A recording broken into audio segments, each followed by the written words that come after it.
Hello दोस्तों, कैसे हैं आप सब? आई होप आप सब अच्छे होंगे।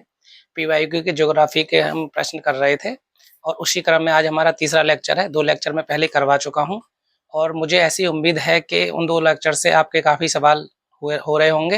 ये ना सिर्फ यूपी पीसीएस के लिए बल्कि बिहार पीसीएस या अन्य स्टेट आयोग या यूपी पीएससी होता है, उन सभी एग्जाम्स के लिए भी, या कभी-कभी हम देखते हैं तो एसएससी, रेलवे, इन सब के लिए भी ये काफ़ी इंपॉर्टेंट हो जाएगा हमारा जो सेशन है।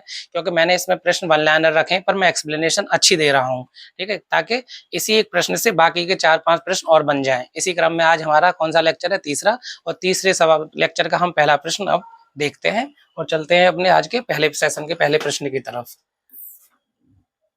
आज हमारा जो चैप्टर रहेगा वो ड्रेनेज सिस्टम से रहेगा। इसमें हम नदियों के बारे में पढ़ेंगे और नदियों के बारे में जो मुझे इंपॉर्टेंट क्वेश्चन लगे हैं वो मैंने इसमें रखे हैं। बाकी का देखिए कंप्लीट जैसा कुछ नहीं होता, ठीक है। बाकी मुझे जो अच्छा लगा मैंने इसमें रखा है और इसी से मैं एक प्रश्न के साथ साथ आपके कई प्रश्नों की और तो तैयारी कराते हुए चलने वाला हूँ, ठीक है। तो पहला प्रश्न हमारा देख लेते हैं क्या है। पहला प्रश्न कह रहा है कि इंडस रिवर ऑरिजिनेट्स फ्रॉम, पूछ रहा है कि सिंधु नदी का उद्गम कहाँ से होता है। सिंधु नदी का उद्गम पूछ रहा है कहाँ से होता है। तो सिंधु नदी का उद्गम जो होता है ना वो होता है कैलाश पर्वत श्रेणी से। कहाँ से? कैलाश पर्वत श्रेणी। कैलाश पर्वत श्रेणी। कैलाश पर्वत श्रेणी। कैलाश पर्वत श्रेणी कहाँ पे है? ये तिब्बत में, तिब्बत में पड़ती है। और तिब्बत में यहीं पे, तिब्बत में यहाँ पे एक हिमनद पड़ता है बोखरचू। कौन सा? बोखरचू। बोखरचू, ठीक। इसी से निकलती है कौन सी नदी? सिंधु नदी। सिंधु नदी किससे निकलती है? तो सिंधु नदी निकलती है कैलाश पर्वत श्रेणी में हिमनद पड़ता है बोखरचू हिमनद, तो उसी से निकलती है सिंधु नदी। अब सिंधु नदी के बारे में थोड़ा जान लेते हैं। तो सिंधु नदी जो है वो भारत की सबसे पश्चिमी नदी है। भारत की जितनी हिमालय की नदी है उसमें सबसे पश्चिमी, भारत की सबसे पश्चिमी नदी, सबसे पश्चिमी, सबसे पश्चिमी हिमालयी नदी, हिमालयी नदी, ठीक है। तो सिंधु नदी भारत की सबसे पश्चिमी कैसी नदी है? हिमालयी नदी है। और इसकी जो सहायक नदियां हैं उसमें चिनाब, रावी, ब्यास, सतलज, झेलम, ये सारी की सारी नदियां आ जाती हैं। कौन कौन सी? इसकी सहायक नदियों में देखोगे तो रावी, ब्यास, सतलज, चिनाब, झेलम सहायक नदियां,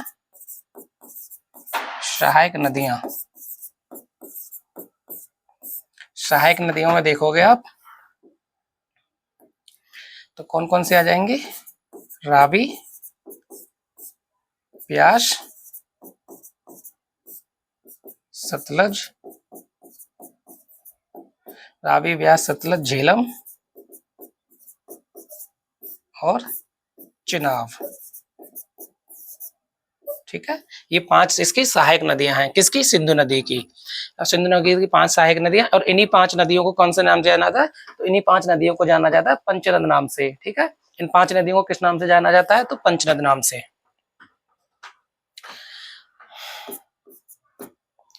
ठीक, चलते हैं अपने अगले प्रश्न की तरफ। नेक्स्ट प्रश्न हमारा क्या कहता है वो भी हम देख लेते हैं।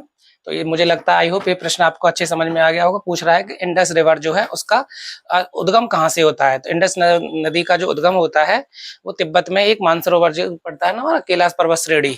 तो कैलाश पर्वत श्रेणी पर एक हिमनद है बोखरचू, उस बोखरचू से ही निकलती है सिंधु नदी। अब सिंधु नदी क्या है? जितनी हिमालयी नदियां हैं ना उसमें सबसे पश्चिमी नदी है। तो अर्थात हिमालयी नदियों में सबसे पश्चिमी नदी भारत की कौन सी है? तो सिंधु नदी है। सिंधु नदी की 5 सहायक नदियां हैं जिसमें से इनको पंचनद कहा जाता है, जिसमें रावी, ब्यास, झेलम, सतलज, चिनाब है, ठीक है। और वो खर्चू हिमनद से निकलती है। आपको ये बात समझ में आ गई होगी। अब चलते हैं हम नेक्स्ट प्रश्न की तरफ। हमारा अगला प्रश्न कह रहा है कि निम्नलिखित नदियों में से किनके स्रोत बिंदु लगभग एक ही हैं। पूछ रहा है कि ऐसी कौन सी 2 नदियां हैं जिनका जो स्रोत है निकलने वाला, जहां से वो उद्गम होता है, वो दोनों एक ही हैं, ठीक है। तो which of the following rivers have almost the same point of origin। तो origin पूछ रहा है, पॉइंट ऑफ origin कैसा है? दोनों का सेम है, ठीक है, कैसा ओरिजिन है, दोनों का सेम ओरिजिन है, तो ऐसा पूछ रहा है वो। तो निम्न में कौन सी है, तो ब्रह्मपुत्र गंगा, तापी ब्यास, ब्रह्मपुत्र सिंधु और सिंधु गंगा। तो इसमें जो है आंसर हो जाएगा हमारा ब्रह्मपुत्र और सिंधु। अब कैसे हो जाएगा वो आपको मैं बता के चलता हूँ, ठीक है, कैसे देखते हैं। तो जहाँ पूछ, इसका कहने का मतलब क्या है कि ऐसी कौन सी दो नदियां हैं जिनका जो ओरिजिन है वो एक ही है। तो इन दोनों का ओरिजिन जो है वो मानसरोवर झील है, मानसरोवर, मानसरोवर झील, मानसरोवर झील। ठीक, अब मानसरोवर झील में आप जाओगे तो यहाँ पे दो हिमनदें हैं, एक बोखरचू जो मैंने अभी थोड़ा देर पहले बताया था, कौन सा हिमनद, बोखरचू, बोखरचू हिमनद, और दूसरा चेमा युंगडुंग पर्वत, चेमा युंगडुंग हिमनद, कौन सा, चेमा युंगडुंग हिमनद, चेमा युंगडुंग हिमनद। तो इससे जो निकलती है वो निकलती है सिंधु नदी, थोड़ी देर पहले बताया था इससे पहले वाले प्रश्न में। इससे जो निकलती है वो निकलती है ब्रह्मपुत्र नदी, ब्रह्मपुत्र नदी, ठीक है। तो इससे कौन सी नदी निकलती है, चेमा युंगडुंग पर्वत हिमनद से, तो ब्रह्मपुत्र नदी चेमा युंगडुंग तिब्बत से निकलती है, ठीक है। अब देख लेते हैं ब्रह्मपुत्र के सिंधु के बारे में हमने पढ़ लिया, अब देखते हैं ब्रह्मपुत्र के बारे में। तो ब्रह्मपुत्र को तिब्बत में इसके कुछ अन्य नाम भी हैं, जैसे ब्रह्मपुत्र को तिब्बत में किस नाम से जानते हैं, सांगपो, किस नाम से, तो सांगपो, ठीक है। तो अगर पूछता है कभी कि तिब्बत में किस नाम से जाना जाता है ब्रह्मपुत्र को, तो जाना जाता है सांगपो नाम से। ऐसे ही भारत में इसको जानते हैं दो नामों से, एक नाम है इसका दिहांग और दूसरा तो ब्रह्मपुत्र है ही है, दूसरा क्या नाम है इसका, तो ब्रह्मपुत्र, ठीक। अब दिहांग क्यों कहते हैं, क्योंकि ये असम से होते हुए भारत में जो होता है अरुणाचल प्रदेश दिहांग से प्रवेश करती है, तो इसलिए इसको सबसे पहले दिहांग नाम दिया गया है, ठीक है। और क्या है, और बांग्लादेश में इसको जमुना नाम से जाना जाता है, कभी कभी पूछता है तो बांग्लादेश में जमुना नाम से जाना जाता है, ठीक है।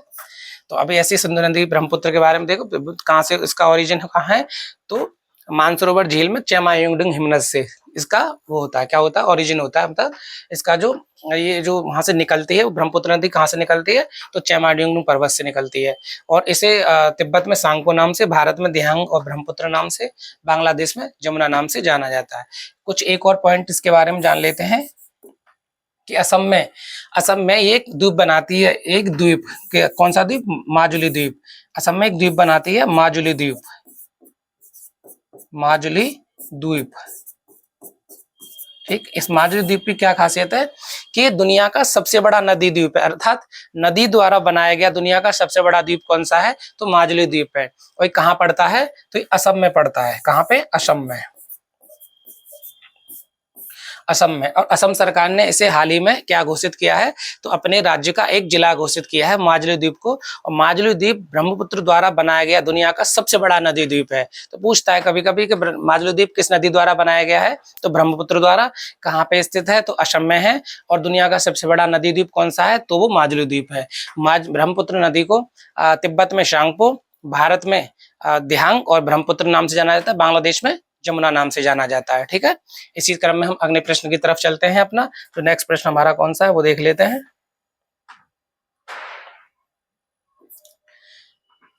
नेक्स्ट प्रश्न कह रहा है हमारा, निम्नलिखित में से कौन सी लद्दाख और जास्कर पर्वत श्रेणियों के मध्य प्रवाहित होती है। निम्नलिखित में कौन सी नदी लद्दाख और जास्कर नदियों के बीच में प्रवाहित होती है,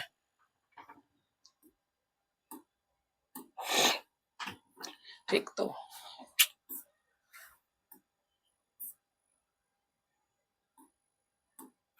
निम्नलिखित में से कौन सी नदी लद्दाख और जास्कर पर्वत श्रेणियों के मध्य से प्रवाहित होती है, कौन कौन सी, लद्दाख और जास्कर।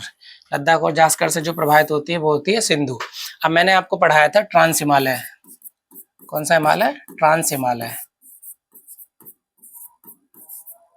ट्रांस हिमालय, ठीक है। तो ट्रांस हिमालय के अंतर्गत मैंने आपको बताया था कि काराकोरम, लद्दाख और जास्कर और कैलाश श्रेणियां आती हैं, कौन कौन सी, काराकोरम, काराकोरम,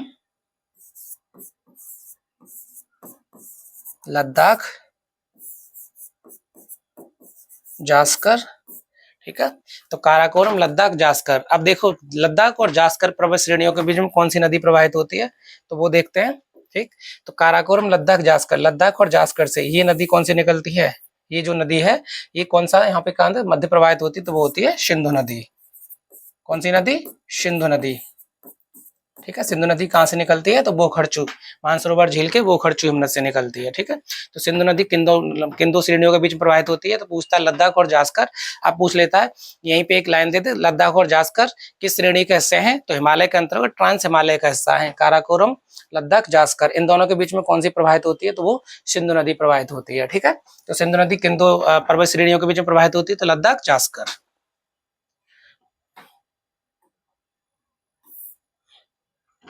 निम्नलिखित नदियों में से किसका उद्गम भारत में नहीं है, निम्नलिखित नदियों में से किसका उद्गम भारत में नहीं है, पूछ रहा है, ठीक है। तो देख लेते हैं कौन सी का उद्गम नहीं है। देखो ब्यास का उद्गम भारत से होता है, चिनाब का भी है, रावी का भी है, पर नहीं होता तो वो होता है किसका, सतलज का।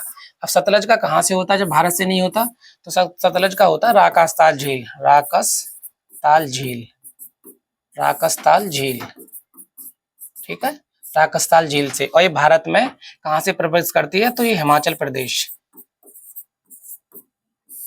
भारत में हिमाचल प्रदेश, ठीक है। कौन सा दर्रा, रोहतांग दर्रा, रोहतांग दर्रा नहीं सॉरी, शिपकीला दर्रा, शिपकीला दर्रा, शिपकीला दर्रे से ये भारत में प्रवेश करती है। कहाँ से, तो शिपकीला दर्रे से,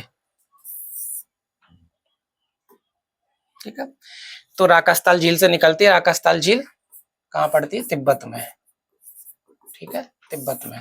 तो पूछ रहा है कि ऐसी कौन सी नदी है जिसका उद्गम भारत में नहीं है, तो राकसताल झील, राकसताल झील से कौन सी नदी निकलती है, तो वो निकलती है सतलज नदी, और भारत में प्रवेश करती है हिमाचल प्रदेश के शिपकीला दर्रे से।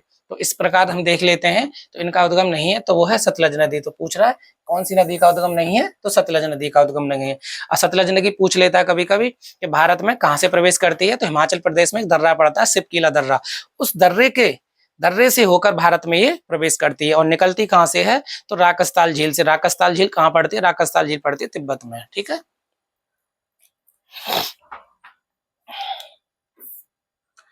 नेक्स्ट प्रश्न की तरफ देखते हैं क्या कह रहा है। Between which of the following river is the Bist Doab located, निम्नलिखित नदियों में से किन के मध्य विस्ट दोआब फैला हुआ है, मतलब पूछ रहा है विस्ट दोआब, विस्ट दोआब किन दो नदियों के बीच फैला हुआ है।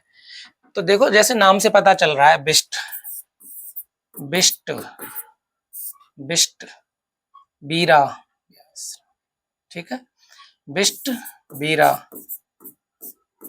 बिस्ट बीरा, ठीक। ऐसे ही देखते हैं, पहले तो जान लेते हैं दोआब क्या है, ठीक है। तो दोआब क्या होता है, जैसे दो नदियां होती हैं, उन दो नदियों के बीच का जो क्षेत्र होता है, समतलीय भाग जो होता है, उसको कहते हैं, क्या कहते हैं, दोआब। तो दो नदियों के बीच का जो मैदानी भाग होता है उसको कहते हैं दोआब। जैसे बिस्ट, बिस्ट का मतलब क्या है, ब्यास, ब्यास और सतलज, नाम से पता चल रहा है ना, बिस्ट, Beas, B for Beas, S for Sutlej, तो ब्यास और सतलज कहाँ पे है, बिस्ट, ठीक है। ऐसे ही रावी का मतलब क्या हो जाए, रावी, बीरा जैसे होता है, तो ब्यास और रावी, कौन सा, बारी, बारी रचना, ठीक है। जैसे बारी और रचना, इन दोनों के बीच में क्या हो जाएगा, बारी, तो बारी दो आव, बारी दो आव, तो बारी दो आव का मतलब ब्यास और रावी, तो रावी और ब्यास के बीच में कौन सा है, तो बारी दो आव। ऐसे ही चिनाब और रावी, ठीक है। तो चिनाब और रावी के बीच में भी ऐसा कौन सा पड़ जाता है, तो वो पड़ता है रचना, रचना दो आव, रचना, रचना दो आव, रचना दो आव मतलब र से रावी और चना से चिनाब, तो रचना दो आव, ठीक है। ऐसे ऐसे अब आप समझ में आ गए होंगे कि बिस्ट दोआब, ब्यास, सतलज, तो ये कहाँ पे है, पूछ रहा है बिस्ट दोआब किन दो नदियों के बीच में पड़ता है, तो बिस्ट दोआब ब्यास और सतलज के बीच में पड़ता है। बारी दोआब ब्यास और रावी के बीच में पड़ता है, ब्यास और रावी के बीच में। और चिनाब, तो ये रचना दोआब जो पड़ता है वो चिनाब और रावी के बीच में पड़ता है, ठीक है। चिनाब और रावी, चाज, चिनाब, झेलम के बीच में है, इसमें चिनाब और झेलम के बीच में चाज, चाज, चिनाब और झेलम, ठीक है, चिनाब और झेलम के बीच में चाज। नेक्स्ट प्रश्न देखते हैं क्या कह रहा है हमारा नेक्स्ट प्रश्न। Which of the following rivers does not join the Indus river in the Kashmir reason.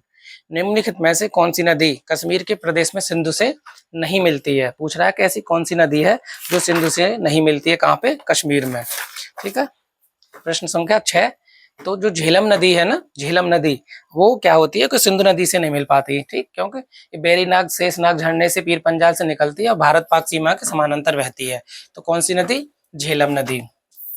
ठीक, झेलम के बाद कहाँ से, ये बैरीनाग झरने से निकलती है। कहाँ से, बैरीनाग, बैरीनाग झरना। ठीक, और कहाँ बनता है, पीर पंजाल श्रेणी, पीर पंजाल, पीर पंजाल श्रेणी से निकलती है और भारत पाक, भारत पाकिस्तान के सीमा के समानांतर बहती है। भारत पाक सीमा, भारत पाक सीमा के समानांतर बहती है,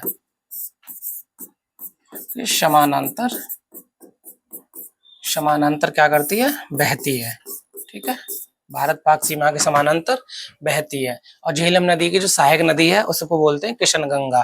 तो झेलम की सहायक नदी जो सबसे महत्वपूर्ण सहायक नदी है वो कौन सी है, किशन गंगा। सहायक नदी किशन गंगा, किशन गंगा। तो झेलम नदी की सहायक नदी कौन सी है, किशन गंगा। ठीक है, किशन गंगा किसकी सहायक नदी है, तो झेलम नदी की सहायक नदी है। भारत पाक सीमा के समानांतर चिनाब नदी रहती है और चिनाब नदी में मिल जाती है, चिनाब नदी में मिल जाती है, चिनाब नदी में मिल जाती है। ठीक है, तो अभी देख लेते हैं इसके बारे में फिर से। तो पूछना निम्नलिखित में कौन सी नदी कश्मीर के प्रदेश में सिंधु से नहीं मिलती। तो जो झेलम नदी है ना वो सिंधु नदी से नहीं मिलती है। क्यों नहीं मिलती, क्योंकि देखो पहले तो इसका उद्गम देख लेते हैं तो बेरीनाग झरने से निकलती है। बेरीनाग झरना कहाँ पड़ता है, पीर पंजाल श्रेणी में। ठीक है, फिर क्या होता है, जैसे भारत पाकिस्तान की सीमा है ना उसी में बहती है, उसी के समानांतर बहते हुए एक नदी पड़ती है चिनाब नदी, उसमें जाकर मिल जाती है। और इसकी जो सहायक नदी है झेलम नदी की वो है किशन गंगा। कभी पूछता है तो झेलम नदी की सहायक नदी कौन सी है, तो वो है किशन गंगा। ठीक है, श्रीनगर इसके नदी तट पर बसा हुआ है। कौन सा, श्रीनगर इसके नदी तट पर बसा हुआ है।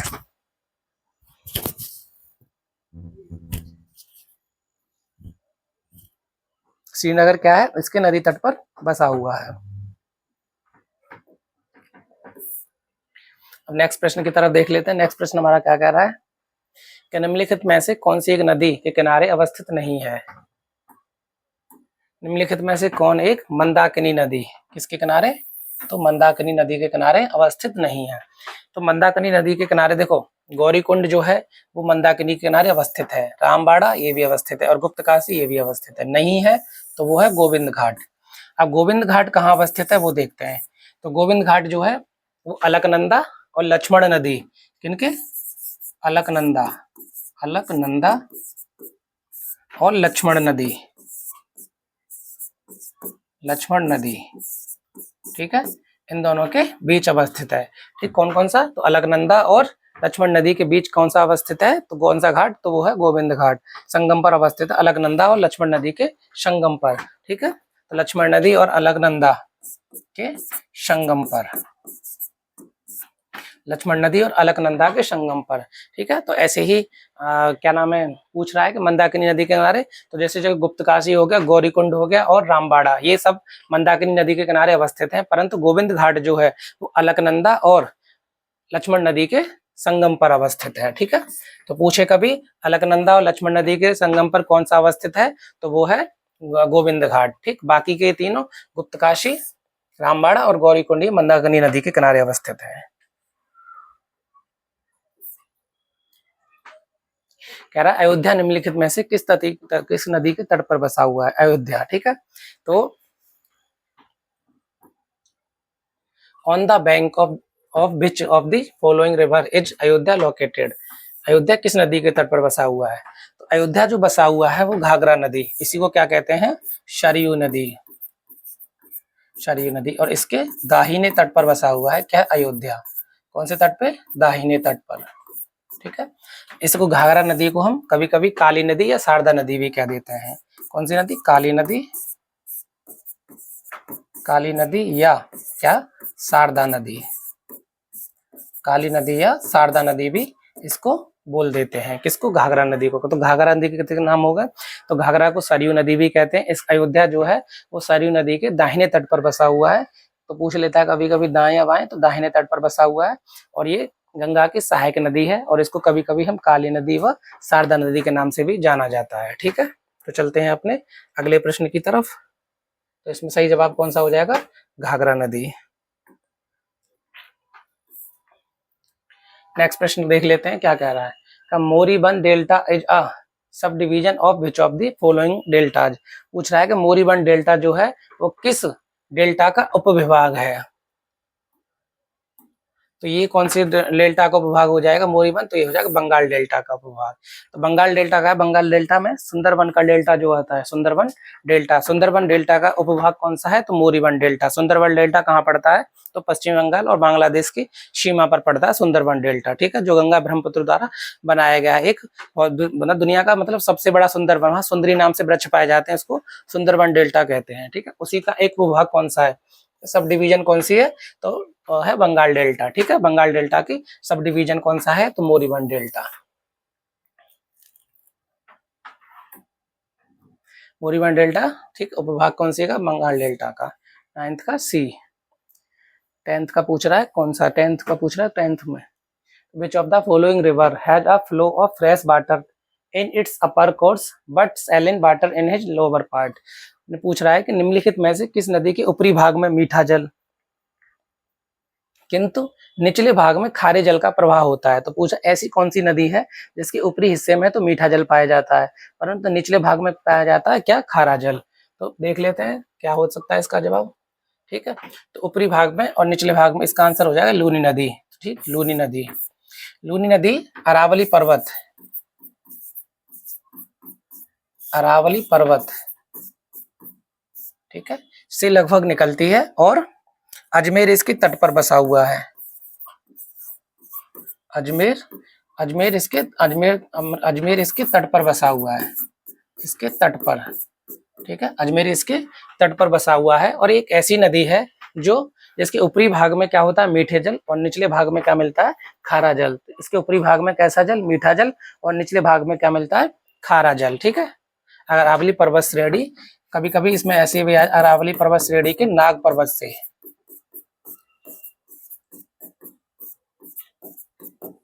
अरावली पर्वत श्रेणी के नाग पर्वत से निकलती है। नेक्स्ट प्रश्न, पानी पी लेते हैं थोड़ा सा।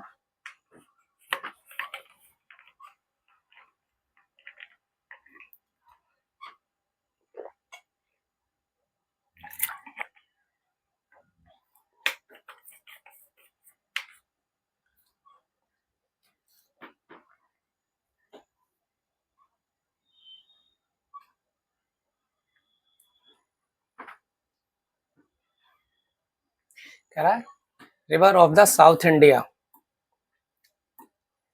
River of the South India predominate have which of the following drainage pattern.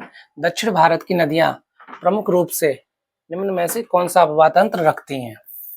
तो कौन सा अपवाह? वृक्षनुमा अपवाह तंत्र। ठीक है, तो कौन सा? फ्रेगमेंटेड या डेंड्रिक। डेंट्रिक कौन सा? तो डेंट्रिक कौन रखती हैं? तो जो हमारे दक्षिण भारत की प्रायद्वीप पठार की जो नदियां हैं वो कौन सा? तो वृक्षनुमा अपवाह तंत्र का अवसरण करती हैं, वो अनुसरण करती हैं। कौन सा? अब किसका? तो वृक्षनुमा अपवाह तंत्र का।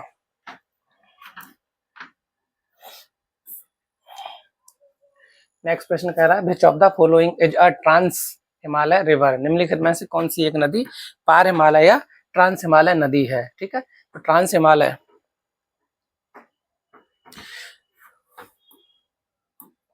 तो सतलज नदी जो है वो ट्रांस हिमालय नदी है। कैसे? ठीक है, ये ट्रांस हिमालय, ट्रांस हिमालय से निकलती है और इसमें कौन सा? राकास्ताल झील, राकास्ताल झील, राकास्ताल झील से निकलती है। ट्रांस हिमालय में स्थित राकास्ताल झील से। ये कहाँ पड़ती है? मानसरोवर झील में। तो राकास्ताल झील कहाँ है? मानसरोवर में स्थित है, मानसरोवर में स्थित है। ठीक, तो पूछ लेता है कि सतलज कहाँ पे, सतलज नदी का उद्गम कहाँ से है, तो मानसरोवर में स्थित राकास्थल झील से, और ये ट्रांस हिमालय में स्थित है। ठीक है, अब इसके बारे में थोड़ा और जान लेते हैं। तो ये भारत में शिपकीला दर्रे, कहाँ से, शिपकीला, भारत में शिपकीला दर्रे से प्रवेश करती है, अर्थात हिमाचल प्रदेश से, अर्थात हिमाचल प्रदेश से। तो भारत में शिपकीला दर्रे से हिमाचल प्रदेश, जो शिपकीला दर्रा कहाँ है, हिमाचल प्रदेश से भारत में प्रवेश करती है सतलज नदी। ठीक है, अब चलते हैं अपने नेक्स्ट प्रश्न की तरफ। तो और एक और इसके बीच में जो महत्वपूर्ण तथ्य है, जैसे सतलज नदी हिमाचल प्रदेश पे, इस पे भाखड़ा नागल बांध बनाया गया। कौन सा, भाखड़ा, भाखड़ा नागल बांध, भाखड़ा नागल बांध बनाया गया है। कहाँ पे, तो हिमाचल प्रदेश में सतलज नदी के पीछे। ठीक है, तो इसी के, और इसी में इसके पीछे जो जल भरता है उसको क्या कहते हैं, गोविंद सागर झील, गोविंद सागर झील। ठीक, गोविंद सागर झील इसी के पीछे जो बनता है उसी को कहते हैं।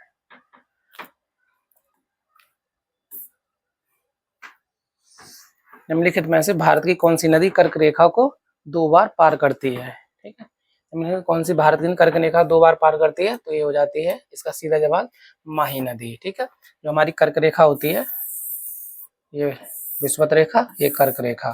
ठीक है, तो इस कर्क रेखा को जो 2 बार पार करती है वो कौन सी नदी है, वो है माही नदी, माही नदी।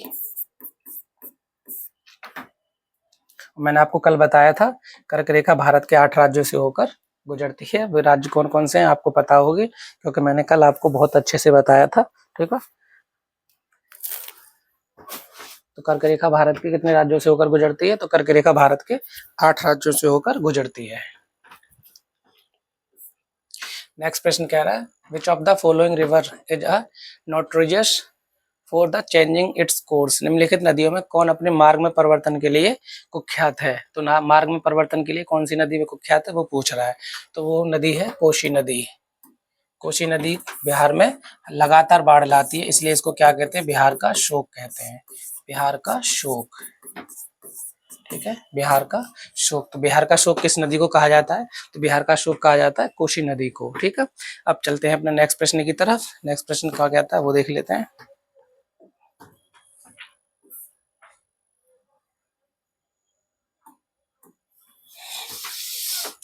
Which of the following river is not included to पंचनद।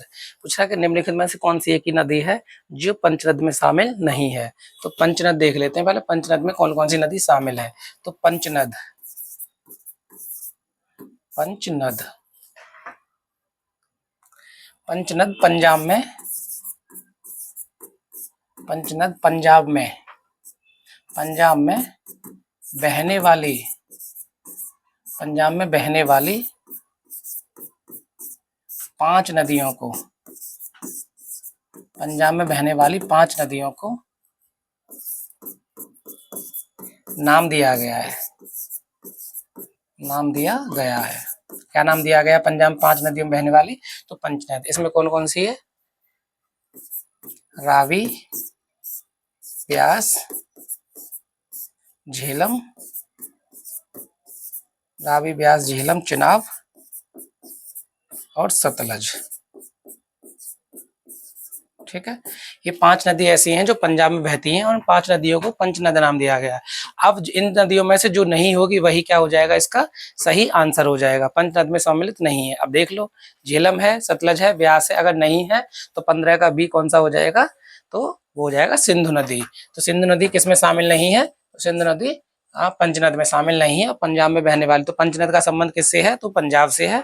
ठीक है, 5 नदियां जहां बहती हैं उन नदियों को कहा नाम दिया गया, पंचनद नाम दिया गया। इनमें 5 नदियों में रावी, ब्यास, झेलम, चिनाब, सतलज, ये 5 नदियां हैं जिन्हें पंचनद नाम से जाना जाता है। चलते हैं अपने अगले प्रश्न की तरफ। Which of the following river of India is called a biological desert? Bharat में ऐसी कौन सी नदी है जिसे जैविक मरुस्थल की संज्ञा दी जाती है।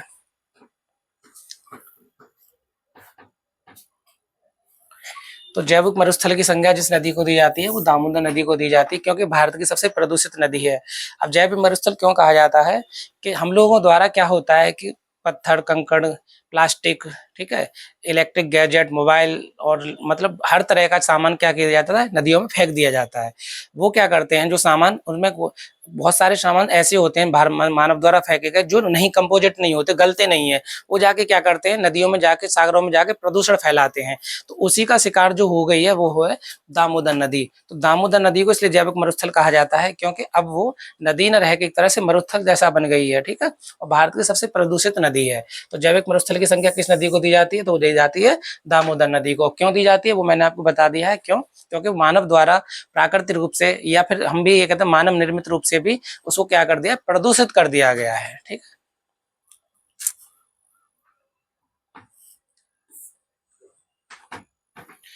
कह रहा विच रिवर फॉर्म्स डेल्टा इन उड़ीसा, निम्नलिखित में कौन सी नदी ऐसी है जो उड़ीसा में जाके क्या बनाती है, अपना डेल्टा बनाती है। तो वो अब उड़ीसा से संबंधित नदी तो यही है, तो महानदी है, महानदी का मतलब ऐसी नदी है जो उड़ीसा में जाके अपना डेल्टा बनाती है, ठीक है। अब इन दोनों के बारे में जान लेते हैं थोड़ा, नर्मदा और ताप्ती। ये दोनों नदियां, नर्मदा और ताप्ती ऐसी नदियां हैं जो पश्चिम की तरफ बहती हैं और अरब सागर में जाके गिरती हैं। भारत की अधिकांश नदियां जो हैं बंगाल की खाड़ी में गिरती हैं, लेकिन नर्मदा और ताप्ती दो ऐसी नदियां हैं जो भ्रंश घाटी से बहते हुए पश्चिम की तरफ प्रवाहित होती हैं और अरब सागर की ओर गिरती हैं जाके। तो ध्यान रखना, नर्मदा और ताप्ती दोनों भ्रंश घाटी से बहती हैं। किस घाटी से, भ्रंश घाटी से। और कहाँ जाके गिरती हैं, पश्चिम की ओर प्रवाहित होती हैं, पश्चिम की ओर प्रवाहित होती हैं, पश्चिम की ओर, पश्चिम की ओर प्रवाहित होती हैं, पश्चिम की ओर प्रवाहित होती हैं और कहाँ जाके गिरती हैं, अरब सागर में, ठीक है, अरब सागर में जाकर गिरती हैं।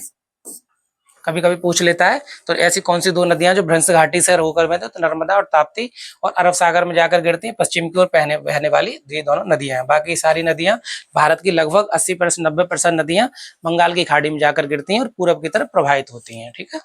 चलते हैं अपने नेक्स्ट प्रश्न की तरफ। कह रहा which of the following river is a famous for flowing through a rift valley, निम्नलिखित नदियों में कौन अपने भ्रंश घाटी प्रवाह के लिए प्रसिद्ध है, ठीक है। तो पूछ रहा है ऐसी कौन सी नदी है जो अपनी भ्रंश घाटी प्रवाह से होकर बहती है, ठीक। तो वो कौन सी नदी हो जाएगी, वो हो जाएगी दामोदर नदी। तो कौन सी नदी, दामोदर नदी। और दामोदर नदी को हम क्या कहते हैं, जैसे कोसी नदी को बिहार का शोक कहते हैं, ऐसी दामोदर नदी को बंगाल का शोक कहा जाता है। दामोदर नदी को क्या कहा जाता है, तो दामोदर नदी को बंगाल का शोक कहा जाता है, क्योंकि बंगाल में आने वाली बाढ़ जो थी वो दामोदर नदी द्वारा लाई जाती थी, ठीक है। चलते हैं अपने नेक्स्ट, जैसे अब पूछता है कभी कभी, तो बिहार का शोक कोसी नदी और बंगाल का शोक तो दामोदर नदी, और दामोदर नदी बंगाल में ही बहती है, ठीक है, और ये भ्रंश घाटी से होकर बहती है।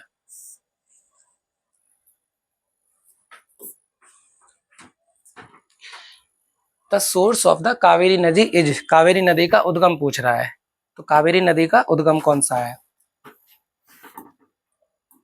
तो कावेरी नदी का उद्गम कौन सा है, तो कावेरी नदी का उद्गम है ब्रह्मगिरी पहाड़ी। ब्रह्मगिरी पहाड़ी कहाँ पे है, तो कर्नाटक के कुर्ग जिले में, कर्नाटक के एक जिला पड़ता है कुर्ग, कुर्ग जिले में कहाँ पड़ती है ब्रह्मगिरी पहाड़ी। अब जो कावेरी नदी है, कावेरी नदी पर एक जलप्रपात पड़ता है शिव समुद्रम, शिव समुद्रम जलप्रपात, शिव समुद्रम जलप्रपात, ठीक है। और एक द्वीप पड़ता है श्रीरंगपट्टनम द्वीप, श्रीरंगपट्टनम द्वीप, श्रीरंगपट्टनम द्वीप कहाँ पड़ता है, तो श्रीरंगपट्टनम द्वीप और शिव समुद्रम जलप्रपात ये दोनों ही कावेरी नदी पर स्थित हैं, ठीक है।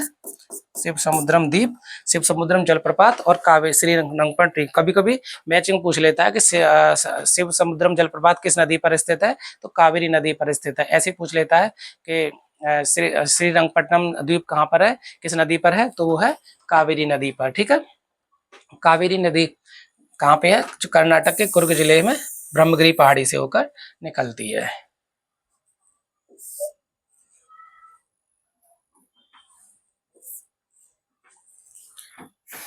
अमरावती, भवानी, हेमावती, कावनी किसकी सहायक नदियां हैं, ठीक है।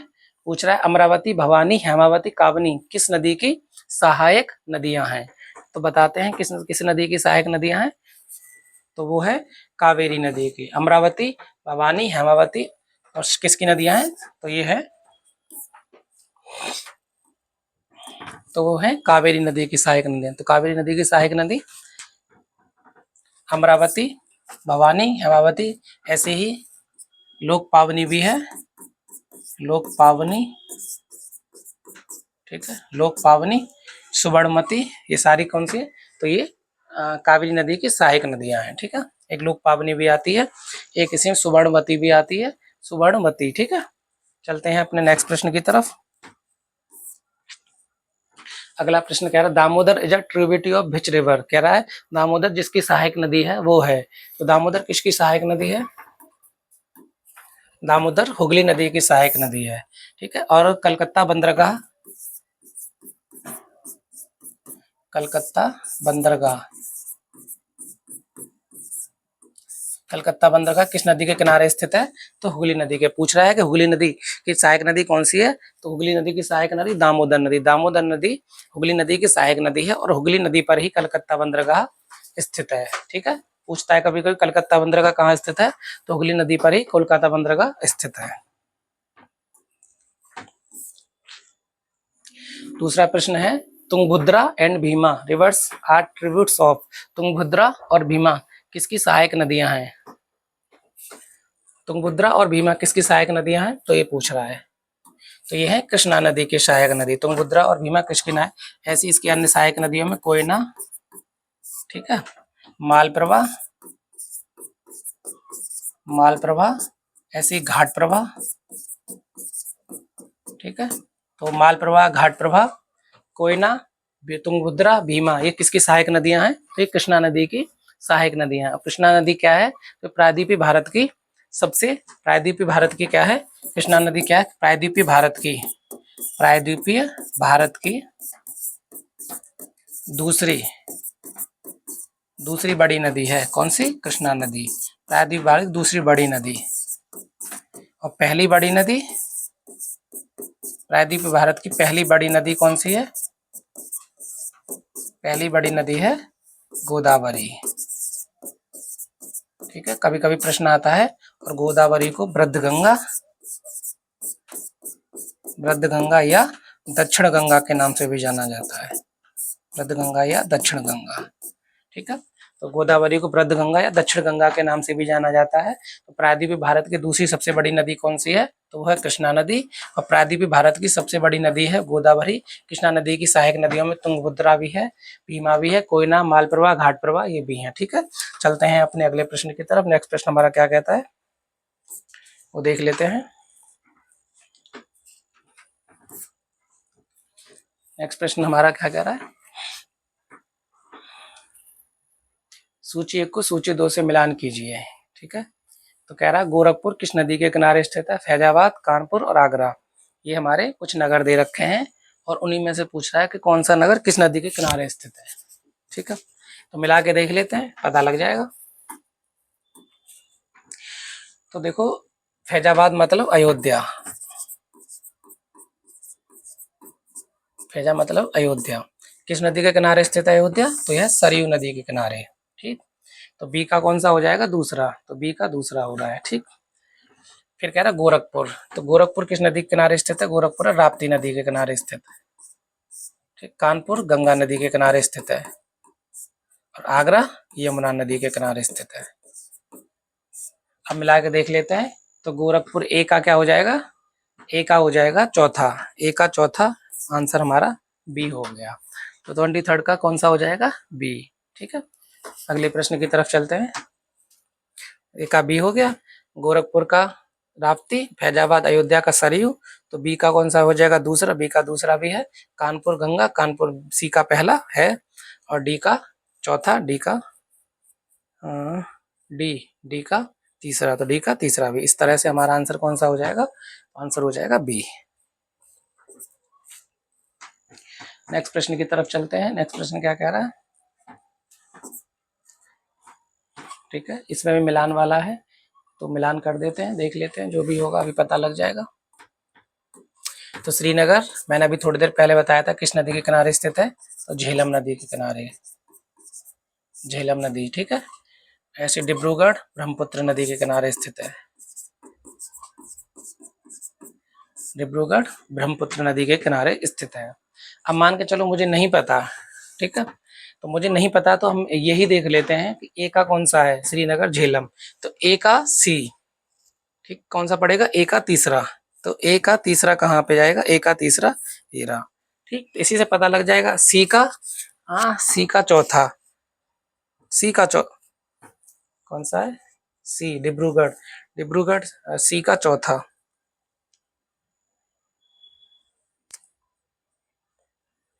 कुछ मिस्टेक है इसमें, जैसे श्रीनगर ए है तो श्रीनगर किस नदी के किनारे पड़ेगा, झेलम नदी के किनारे, तो श्रीनगर ए का क्या हो जाएगा, तीसरा, ठीक, ए का तीसरा हो जाएगा, तो ए का तीसरा यहीं पे पड़ रहा है, ए का तीसरा तो ये रहा, ठीक है। फिर डिब्रूगढ़, डिब्रूगढ़ पड़ता है ब्रह्मपुत्र, तो सी का चौथा, तो मिस्टेक हो रही है भाई इसमें,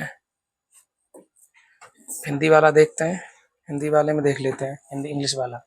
तो श्रीनगर किस नदी के किनारे है, झेलम नदी के किनारे, तो श्रीनगर किस नदी के किनारे, झेलम, तो ए का तीसरा, तो ए का तीसरा ये रहा, यहाँ पे है, ठीक है।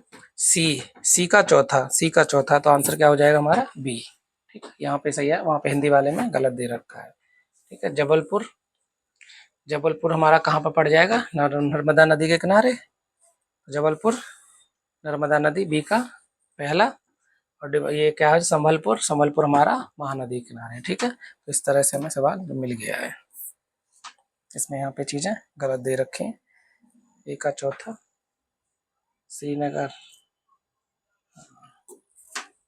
ठीक है। नेक्स्ट प्रश्न की तरफ चलते हैं, ये भी रिवर और सिटी का है, कटक किस नदी के किनारे, लुधियाना, नासिक, उज्जैन, ठीक। तो चलते हैं अगले प्रश्न की तरफ, इसका हिंदी में देखते हैं, हिंदी में क्या है इसका।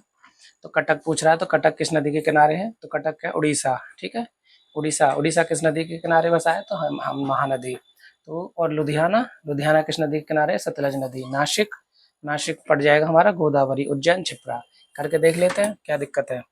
तो उज्जैन छिप्रा नदी के किनारे, लुधियाना सतलज नदी के किनारे, नासिक गोदावरी के किनारे, और क्या रह गया हमारा, कटक रह गया, तो कटक महानदी के किनारे।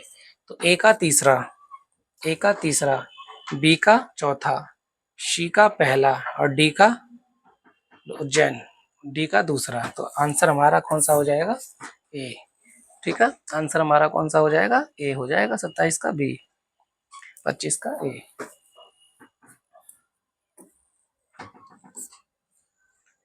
चलते हैं नेक्स्ट प्रश्न की तरफ, निम्नांकित में किसको सुमेलित नहीं है, ठीक है, पूछ रहा है कि कौन सा इसमें सुमेलित नहीं है।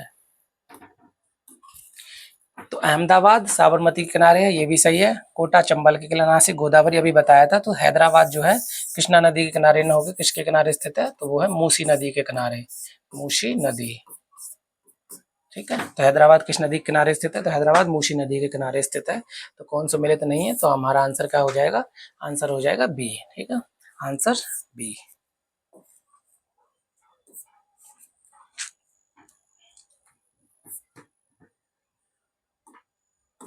ट्वेंटी 27 निम्न वक्तव्यों पर विचार कीजिए और सही उत्तर का चयन कीजिए। हिमालय से निकलने वाली सभी नदियां, हिमालय से निकलने वाली सभी नदियां सतत वाहिनी है, बात सही है। हिमालय अपनी वर्षा का अधिकांश भाग दक्षिण पश्चिम मानसून से प्राप्त करता है, ये भी सही है। तो हिमालय की सतत वाहिनी मतलब इनमें वर्ष भर क्या रहता है, जल रहता है, और हिमालय अपनी अधिकांश वर्षा का दक्षिण पश्चिम मानसून से प्राप्त करता है। अब यहाँ पे एक बात सुनो, जैसे कथन कारण वाले क्वेश्चंस में क्या होता है कि आपको एक तरफ कथन दे देंगे, दूसरी तरफ कारण दे देंगे, और पूछेंगे क्या कथन और कारण एक दूसरे को संतुष्ट करते हैं। तो देखो इसमें क्या रहता है, जैसे मैं आपको उदाहरण देता हूं, मानो वह एक कुत्ता है, ठीक है, और कुत्ते की 4 टांग होती हैं। अब इसमें आप देखोगे तो कथन क्या है कि वह एक कुत्ता है और कुत्ते की 4 टांगे होती हैं। कुत्ते की 4 टांगे होती, इसलिए वो कुत्ता थोड़े ही है, 4 टांगे तो घोड़े की भी होती हैं, भैंस की भी होती हैं, हाथी की भी होती हैं, शेर की भी होती हैं। तो वो दोनों कथन सत्य हैं पर एक दूसरे को एक्सप्लेन नहीं कर रहे। तो इसी तरह से क्या होता है कि हिमालय से निकलने वाली सभी नदियां सतत वाहिनी है। तो हिमालय से जितनी नदियां निकलती हैं, चाहे वो गंगा हो, ब्रह्मपुत्र हो, सिंधु, झेलम, चेनाब जितनी भी हों वो सब में हमेशा जल भरा रहता है, वर्ष भर जल भरा रहता है। तो इसलिए पहला कथन तो सही है। पर वो कह रहा है कि हिमालय से अधिकांश वर्षा जो दक्षिण पश्चिम मानसून से प्राप्त करता है, ये बात सही है।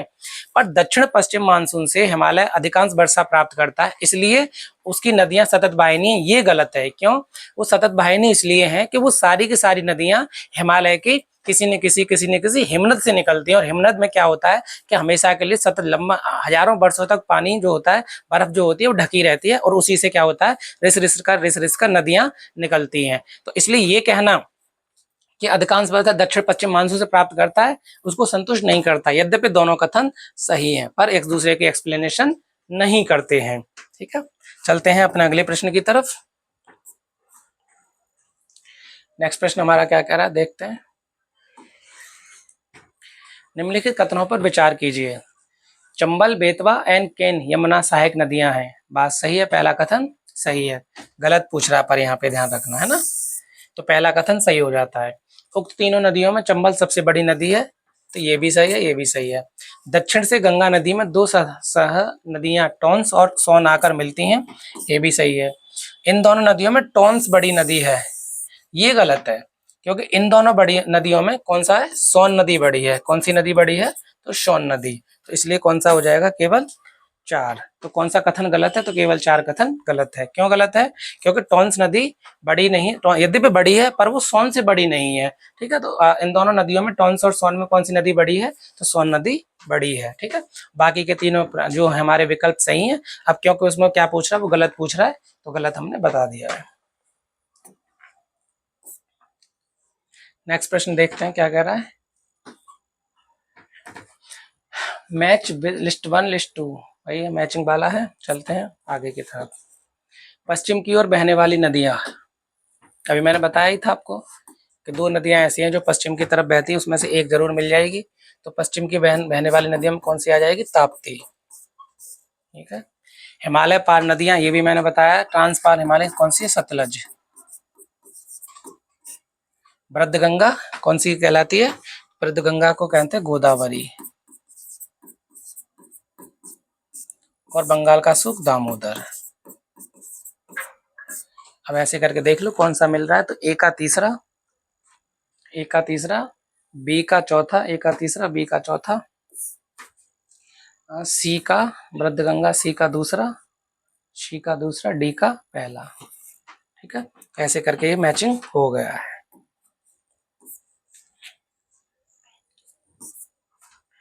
कैसे भारत की निम्न नदियां बंगाल की खाड़ी में गिरती हैं, उत्तर से दक्षिण से चलते हुए उत्तर की ओर कौन सा सही क्रम होगा।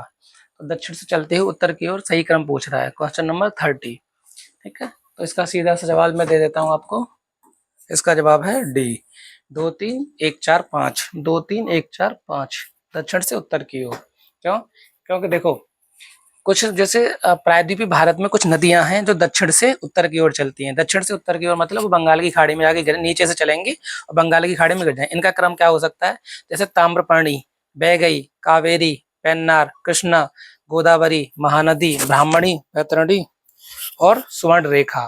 फिर से सुन लीजिए, दक्षिण से उत्तर की ओर ताम्रपर्णी, बैगई, कावेरी, पेन्नार, कृष्णा, गोदावरी, महानदी, ब्राह्मणी, बैतरणी और सुवर्ण रेखा ऐसी नदियां हैं जो बंगाल की खाड़ी में जाकर गिरती हैं और इनका दक्षिण से उत्तर की ओर चलकर गिरती हैं। नेक्स्ट प्रश्न की तरफ देख लेते हैं क्या कह रहा है। दामोदर घाटी कॉरपोरेशन के विकास से पूर्व नदी दामोदर नदी पश्चिम बंगाल में दुख की नदी, बंगाल का शोक, अच्छा बिहार का शोक, पश्चिम बंगाल का शोक कहलाती थी। तो भी बात सही है हमारी। दामोदर अपने ऊपरी भाग में तीव्रता से प्रवाहित होती है तथा निचले भाग में इसका बहाव बहुत धीमा हो जाता है। दामोदर नदी ठीक क्योंकि अपने ऊपरी भाग में तीव्रता से प्रवाहित होती है और निचले भाग में इसका बहाव बहुत धीमा हो जाता है। तो ये दोनों ही एक दूसरे संतुष्ट कर रहे हैं। तो इसलिए देखो क्या है, दामोदर नदी कॉरपोरेशन विकास से पूर्व दामोदर नदी पश्चिम बंगाल में दुख की नदी, बिहार बंगाल का शोक कहलाती थी। तो उसकी एक धारा को कंट्रोल करने के लिए क्या किया, दामोदर नदी घाटी कॉरपोरेशन का इस्तेमाल कर दिया। अब उसके एक जल को मतलब यूज कर लिया जाता है। अब दामोदर नदी अपने ऊपरी भाग में तीव्रता से प्रवाहित होती है तथा निचले भाग में इसका बहाव बहुत धीमा हो जाता है।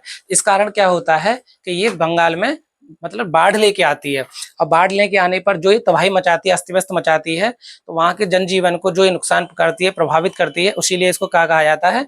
इसलिए इसको कहा जाता है बंगाल में दुःख की नदी व बंगाल में बंगाल का शोक कहा जाता है। किस नदी को बंगाल का शोक कहा जाता है? तो वो कहा जाता है दामोदर नदी को, ठीक है?